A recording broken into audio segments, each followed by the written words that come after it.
and welcome to Comptroller's Corner. I'm your host, Pat Curry, joined as always by Buffalo Comptroller Mark Schroeder. Our top story today, the Comptroller's Audit Division has been rather busy recently with several important audits currently underway. Now, Mark, I know there's only so much you can talk about audits that are underway and they're not completed, but currently you have a water payroll audit that's wrapping up, and this is part of your strategy to do the payroll audits of every department in the city. And the water payroll is on the heels of the Community Services Department payroll and the Common Council Department payroll, where you're trying to find out if there should be a unified system that the whole city operates under so that there's not a Byzantine system of everyone doing different things. Yeah, we already, this is one of the interesting things of doing these audits. We already know that's the case, Patrick. Mm-hmm. We are operating under a Fred Flintstone type of situation, and so to Kevin Kaufman, the city auditor, and to his professional team of auditors, to their credit, they therefore are going department by department. And as they do that, they identify things that we're aware of already because of the other audits we've done in payroll. And so therefore they're coming up with recommendations, but the good thing is that we're getting agreement from the administration, from the different commissioner or director, that they will use the best practices that we recommend until we get to a comprehensive program. So I'm very proud of Kevin Kaufman, the city auditor, and our professional auditing team. Quite frankly, I believe that we have done more audits over the last 2 years, just about 2 years that Kevin Kaufman has been there. He is a CPA, which you know I'm real big on, and there's a certain professionalism that I'm very proud of within all of our divisions, but in terms of the audit team, they're doing good work, and they're constant and consistent, and they're looking at the same thing really from each department until we get that comprehensive system in place. And actually, the water department, you found some issues when the Erie Basin Marina audit was completed with supervisors signing their own timesheets and excessive overtime. And those are the kind of things that you're looking at when you do these audits to make sure that everyone's doing the right thing and the city's payment for wages is done in a fair way for work that was actually done. Yeah, I do believe that in all of the departments, they do want to do things the best way, but sometimes they get so busy doing what they do, they may not remember some of the things that is our job. And certainly our job is to make sure that everybody's operating under best practices. It doesn't mean that they're doing anything wrong by not. But it's important because it can prevent things from happening in the long term. And these are the types of things that we're looking at, and we're doing a very good job in looking at them. And the administration is being responsive in implementing the recommendations that we're making. Now, another audit that your audit division is looking at, is working on, is the Buffalo Public Schools appointed administrators, the superintendent and several high-paid administrators that are appointed to their positions. Right. And they work under a contract, an employment contract. Right. Now, your audit is focusing on whether these highly paid administrators are living by the terms of their contract and that they're filling out their timesheets and that they're doing everything in their contract that they're required to do under law. Perfect. That's exactly right. We're not making a judgment. We simply want to make sure that when there has been a contract, entered into a contract, we just want to make sure that everything that's within that contract is sound and is happening. And so I also think, Patrick, because it's not a secret, everybody's talking about how wonderful Buffalo is doing, but there's always a but. The but usually centers in on the Buffalo Public Schools. And so I do know that over the last several years, the control board They've been looking at certain things. I also know the new school board members elected last May are looking for certain things just to make sure that the school board and the schools are operating in the best way that they can. We have a new interim superintendent. So I believe the work that we're doing is helpful so that when they want to go in a different direction, and it's coming, they're going to have to deal with having a new superintendent because we're in an interim run right now. I believe that the work that we are doing in audit right now can be helpful to them in assessing the way they do contracts, the types of personnel, the types of people they're bringing in, and I believe they'll be able to use that in going forward in determining who the next superintendent will be for the Buffalo Public Schools. Now, as part of your audit plan, your mission is to look at revenues and expenditures and some of the bigger sources of revenues and expenditures. One of the bigger expenditures is the street light and electricity costs from the city. Yeah. Now, earlier last year, Councilman Fontana introduced a resolution referring to an audit that took place in the 90s Right. that was able to recoup over $1 million, possibly $2 million in refunds from National Grid for overcharges in electricity. Right. So he did a resolution, Councilman Fontana, to request that the comptroller look at this. Right. What we did, we looked at the audit that was done in the 90s. There was a firm hired then to help with the manpower and the expertise in that area called Troy and Banks. You were able to do an RFP. Troy and Banks actually put a proposal in, a bid in for that RFP, a request for proposal, and they had the best proposal there. They're the cheapest, and they're the most experienced. You hired them. Yeah. They've been doing this audit over the past year, and they've actually physically gone to every single streetlight in the city of Buffalo. Yeah. There's over 30,000 of them. Yeah. They've completed that inventory, and they're compiling their findings, and they're sending them to National Grid. So when they complete the process of sending all those findings to National Grid, you're going to be watching that to make sure that National Grid responds, and the city, if they're owed money or a refund from National Grid, gets the money that's owed to the city. Yeah. So the history is correct. Councilman Al Capola back in the 90s had the same idea that Richard Fontana had just recently. And then the council, in a unanimous way, asked the Comptroller's office to take a look at this. We knew that this would be quite an arduous, long audit, and that it would be a lot of information, and we're limited within the audit department, and we have so many other audits that we need to do. So we did go through the RFP process to try to find the best expertise who also has a history of looking at this from a time from 20 years ago. Patrick, the thing that's interesting is that I've been the comptroller now for 33 months. This clearly is the longest lasting audit we've had. So that should tell the citizens that this is something that's very complicated, and that even though we're sort of at the end of it, it's still quite a process, whereas we get a lot of the information, and to be fair, we need to distribute it and transmit it and send it to the vendor of record, and then we will begin to make our conclusions at the end. And then the big prize, that certainly that the council wants, and as you know, the mayor even has it in the budget. Is that there will be some sort of a rebate or refund. And I hope that's the case, but we don't get too far in advance of that. We want to make sure that this is being done right. We want to make sure that everything that National Grid is supposed to be doing for the citizens of Buffalo, they're doing.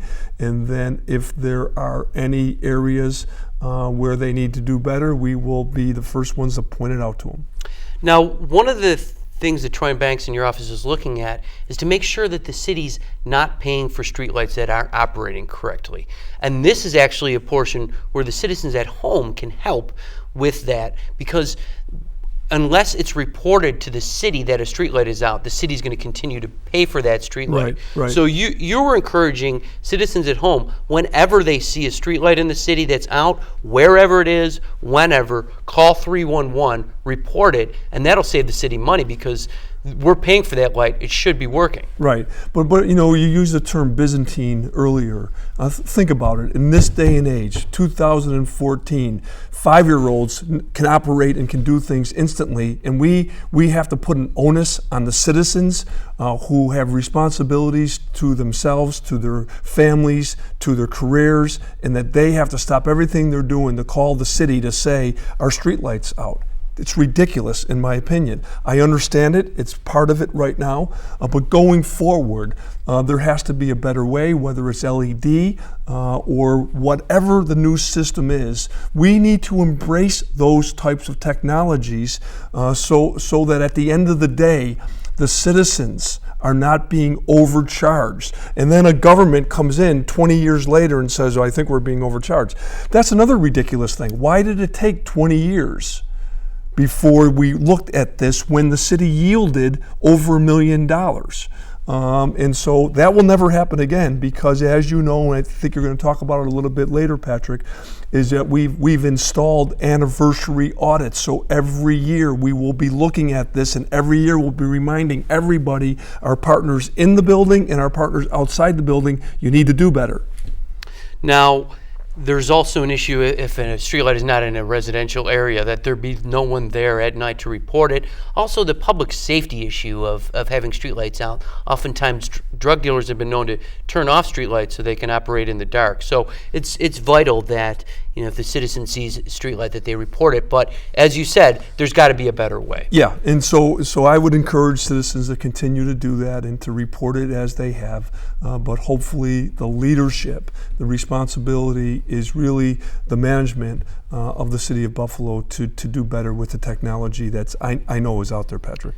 Now, your audits often try to maximize revenue, reduce expenditures. This streetlight audit and the next one I want to talk about actually have an opportunity to generate revenue if we do get this rebate. And there's another one, gross utility tax. We talked about this on the show, that the city's money coming in for the gross utility tax has been going down inexplicably, and you're actually doing another bidding process, another request for proposal that will get groups that will professionally look at this and see what's owed to the city, who's not paying the city the taxes that they deserve, and to get them to pay up and to make sure that we're getting what we're entitled to for this city tax. And we're looking at this, and we have an idea to why that's happening. We have an idea to why less revenues are coming in. But I think it's important that it has to be established, it has to be documented, and there may be areas where state law will have to be reviewed and looked at. That could be one of the reasons in terms of the new technology that there's less revenue coming in, and some of the vendors are understanding some of the loopholes.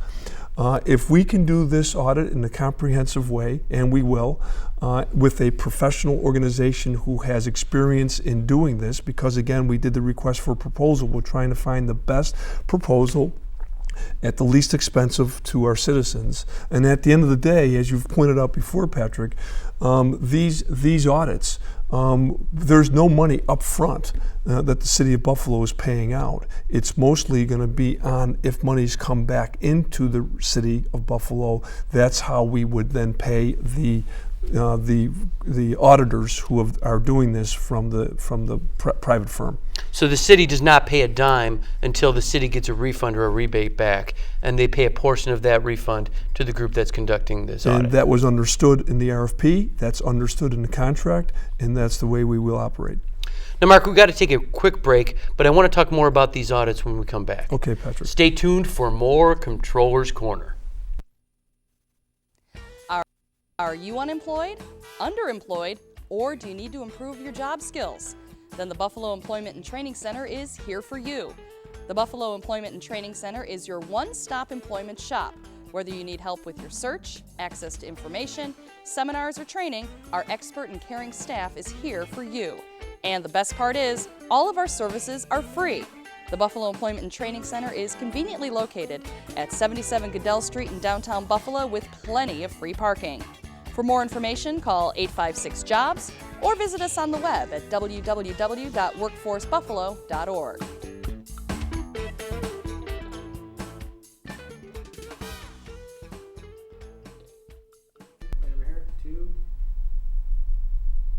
Hi, welcome back to Comptroller's Corner. I'm your host, Pat Curry, joined as always by Buffalo Comptroller Mark Schroeder.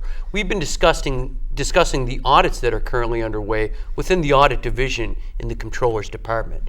Now, Mark, one of the audits that's required is that you bring an outside auditing firm in to look at your audit division and to see what they're doing and to see if everything is up to the standards that it needs to be. It's called peer review. Right. And you're currently starting the bidding process to find a qualified firm to do that, to look at your department and making sure that you audit of yourself and making sure that everything is up to the high standards that you've been holding your department to. Right, exactly, Patrick. But if you remember, and I think the citizens remember, when I first became the controller, within the first 6 months, I brought in a group from the University of Buffalo, TCIE, and I wanted them to come in and make sure that all three divisions that I have responsibility for are operating within best practices. It was informal. It was something that was beneficial, I believe, to all of our employees. However, this is extremely important that you point out. This is required by the Buffalo City Charter. It is required that a controller every 3 years conduct this peer review in bringing in professionals to come in and look and see how the audit division is operating. Now, I will tell you this. This has been on the books for over 10 years. I've only been the controller for 3 years. It's the first time it's ever been done. Now, I don't know what the reason is for that, and I'm not throwing anybody under the bus, but I am here to tell you, I will do everything that the charter says I have to do, and this is one of them. And so we will be going through this process, and we will have our report on how we're doing as a city auditing department by the end of this year or by very early in January of 2015. But this is something that I believe is something that's sound, and that it could only help the individuals within the audit department to do better.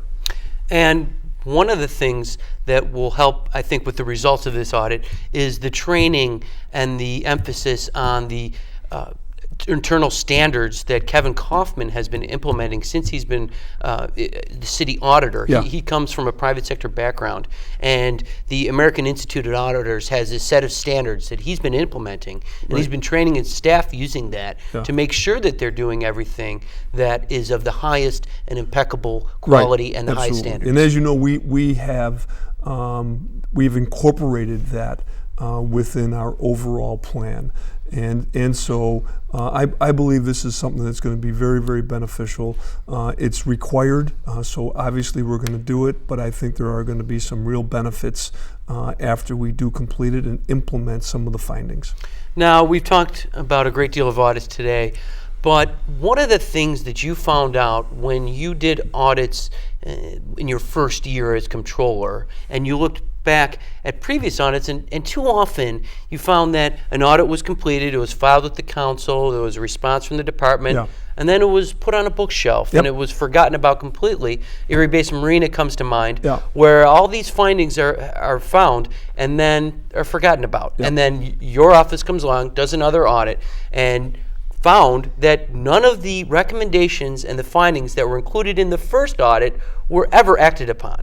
So you implemented a strategy where after 1 year of audit being filed with the Common Council, your professional audit team is going to look at every single finding and every single recommendation and find out what the department has done about it to correct it and if they've been following the recommendations. Yeah. We call it a follow-up audit or an anniversary audit, but exactly. you've completed several of these so far. Yeah. And you found for the most part, because of this process, these recommendations are actually being acted upon, and these departments are complying with the recommendations that are made by the Comptroller's Office and the Audit Division. Yeah, no question about it, Patrick, in that we have implemented this, and long after I'm gone as the Comptroller, it is a policy of audit and control to conduct anniversary audits for exactly the reason you said in the beginning.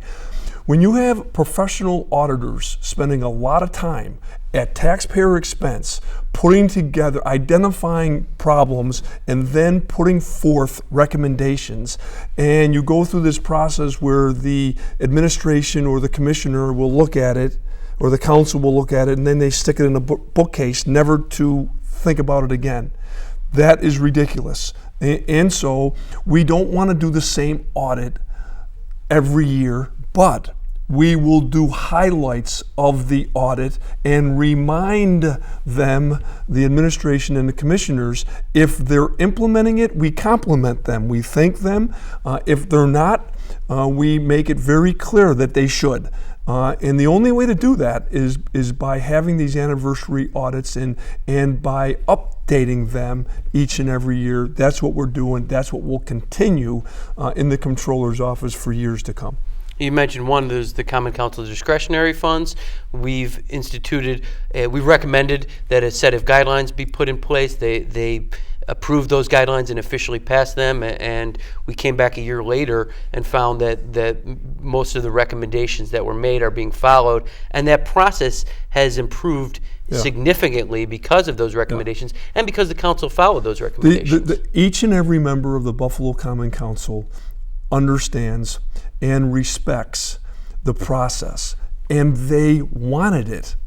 When you know some nefarious things happened long before some of these council members who are now here, and so therefore you have to have standards in place. So we made sure they were in place. But I will tell you, each council member encouraged us and understood that there has to be standards, and I think they're relieved, quite frankly, because they don't want to be in a situation with constituents or with constituent groups that they're doing anything that's wrong or not considered best practice.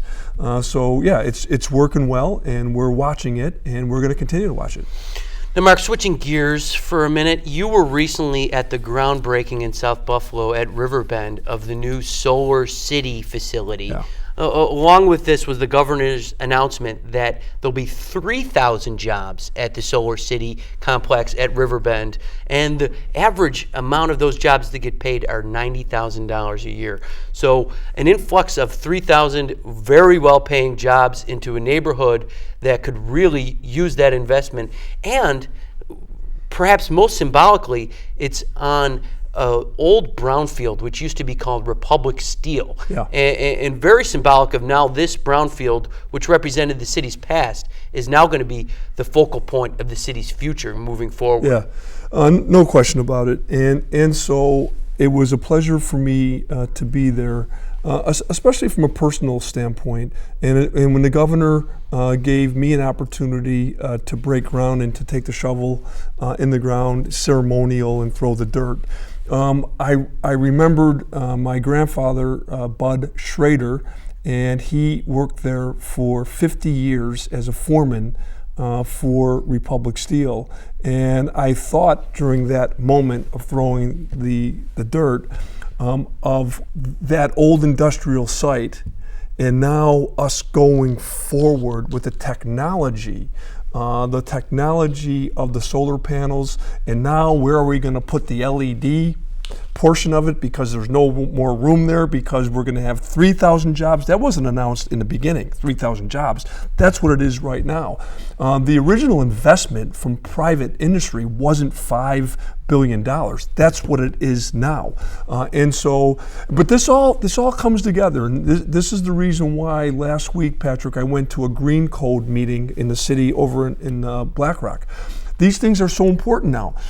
If you're going to have 3,000 jobs right in the city of Buffalo, in South Buffalo, which is a mile away from East Buffalo and 2 miles from the west side and 3 miles going all the way into Black Rock Riverside, you have to have a plan of getting people to work.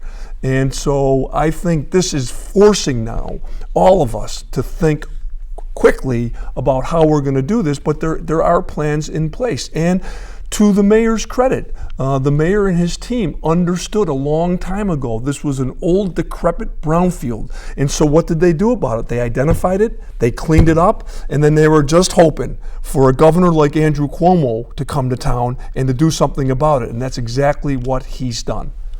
And this is an example of the Buffalo Billion going towards not downtown or the medical campus, but right in the neighborhoods that people reside in. And there was actually just another recent announcement that more Buffalo Billion funding will be going into an east side project where there's been manufacturing district that has fallen asleep over the years, and that will be revitalized as well. And so we're seeing not just the central core development, but some of the Buffalo Billion being spent in all the neighborhoods of the city. And that's something that you welcome, because the people out there are asking, when is this going to come to my neighborhood? Absolutely. And as you know, I go to every single neighborhood in this city. And you don't want to give people an opportunity to start asking or doubting, what about us? When is something going to happen for us? It's beginning to happen right now. And it's happening outside of the core downtown and the core waterfront. It's happening in South Buffalo. It's happening on the east side. But we've got to continue it. We have to continue it with fervor. And we've got to make sure that there are a lot of partners out there, private partners, who now have a confidence in working with the city of Buffalo and the county of Erie, that we have to identify sound projects that don't disrupt a neighborhood, but enhances that neighborhood. Now, Mark, we only have a minute left, but I want to discuss with you, Hispanic Heritage Council recently had an exhibit done at the History Museum. You were there on hand, and you want to give the viewers a little background on this exhibit and the importance of the Hispanic Heritage Council in West New York. So first of all, the council is headed up by somebody with great humility. He's very humble. His name is Kaz Rodriguez, and he has a tremendous group of a board of directors, and they understand the history of the Hispanic community coming here to the Buffalo area in the late 1800s. And so what they're really trying to do is really identify and to keep their tradition alive, but they're doing it by welcoming everybody in.